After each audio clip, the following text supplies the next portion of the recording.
Hey guys, welcome to the next tutorial for ethical hacking and penetration testing via Kali Linux. So in the previous tutorial I showed you from where we could go ahead and download Kali Linux and the specific operating system that I would need and the VMware workstation. And if you want, you can also go ahead and use Windows XP or Vista. That is what most people use, but I would suggest going ahead and downloading Windows 7 as well. If you don't want to go ahead and spend money on going ahead and downloading operating system, then you can also anytime go ahead and although I don't support piracy, but still you can go ahead and download the Windows 7 activated versions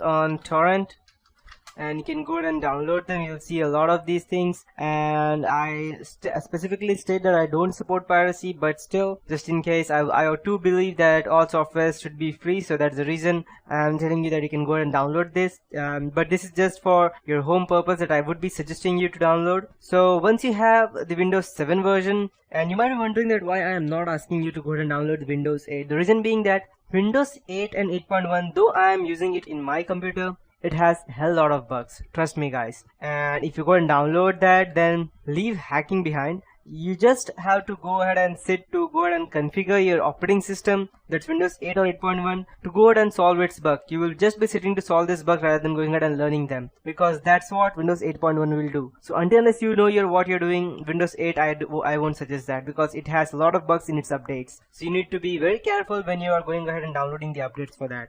So speaking of Kali Linux, as you know how to go ahead and download that, I'll show you how to install that. And whenever you install any kind of operating system in a VMware, you will see it over here on the left hand side, and whichever system you have. So I'll just go ahead and tell you how we can go ahead and start downloading installing the Kali Linux. So, and just before I go ahead and show you how to install the Kali Linux, I'll also go ahead and open my notepad. Let me check.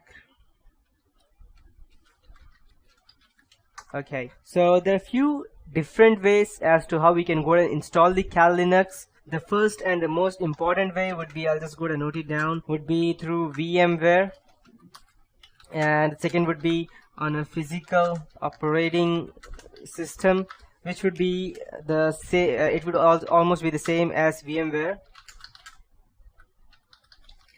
And the third one would be it would just be a bit different, physical operating system. And third way to install would be dual booting with Windows. The fourth way would be to go ahead and this is one of the toughest way, because I know that a lot of people would be using Macintosh or a Mac rather than a normal laptop. The reason being that it's far more faster and softer to use to that operating system, but still there would be some people who want to dual boot it on a Kali Linux. I know that people who are using MacBook will not go ahead and replace Macintosh OS X, but still there are ways how you can go ahead and dual boot that. So I'll also go ahead and teach you that in this tutorial, and this would be for the OS X version. And the last and the final one would be, I'll just go ahead and mark it is important. I'll just go ahead and let me check if I could increase the font. Okay, perfect. And the last and the most important thing as to how, if you ask me or any penetration tester, how they actually go ahead and they don't use it in any specific PC or any laptop. The reason being that it leaves, although Kali Linux is extremely, or I can say the best operating system we ever had in penetration testing or hacking, there's still ways how how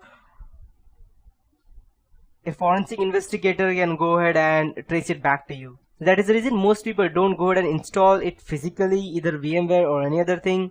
If you're using VMware, then I would suggest also going ahead and downloading the Whonix version, because that makes you almost anonymous. And just in case you don't know what Whonix is, I'll also go ahead and show you.